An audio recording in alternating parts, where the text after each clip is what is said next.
Os Sumérios. Imagine encontrar um bilhete escrito antes de qualquer história que você conhece, antes da Bíblia, antes do Egito, antes de qualquer rei, qualquer guerra, qualquer nome que os livros ensinam. E nesse bilhete está escrito que os reis governaram a terra por 43 mil anos. Isso não é uma lenda inventada por um povo perdido. Está gravado em barro, em escrita real, por um povo que existiu de verdade.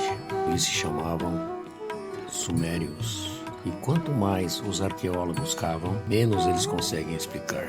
Sul do Iraque, cerca de 6 mil anos atrás. Uma terra de pântano e poeira entre dois rios. E então, do nada, uma cidade. Não uma aldeia, não umas cabanas. Uma cidade de verdade, com templos gigantes, ruas, esgotos, pecados, milhares de pessoas. O nome dela era Uruk, a primeira grande cidade da humanidade. E aqui começa o primeiro arrepio. Porque civilizações não nascem prontas, elas crescem devagar, ao longo de milênios.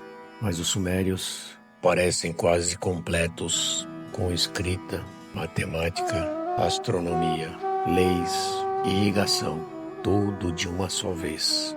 Foi tão repentino que alguns pesquisadores chamam o período de a explosão de Uruk. De onde veio isso? Ninguém sabe com certeza até hoje.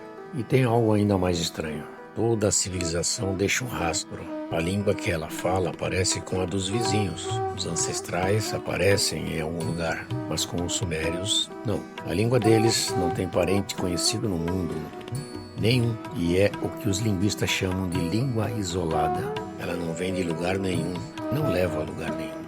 Como se um povo tivesse simplesmente chegado. E ninguém consegue dizer de onde.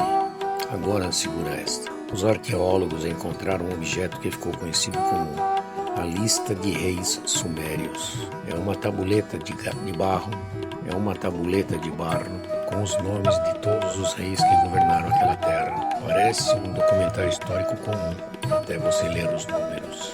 O primeiro rei, Alulim, teria reinado por 28 mil anos.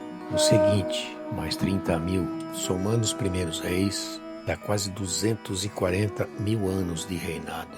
E aí, no meio da lista, parece uma frase que congela o sangue.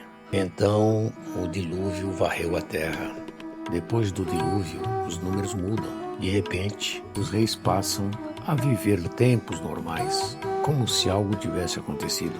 Como se o mundo, antes daquilo, fosse outro. Por décadas, historiadores trataram isso como pura fantasia. Mas tem um detalhe incômodo. Alguns desses reis lendários existiram de verdade. E o nome dele é Gilgamesh. Por muito tempo foi considerado só um herói de lenda, personagem do poema mais antigo da humanidade. Um homem forte demais, corajoso demais para ser verdade.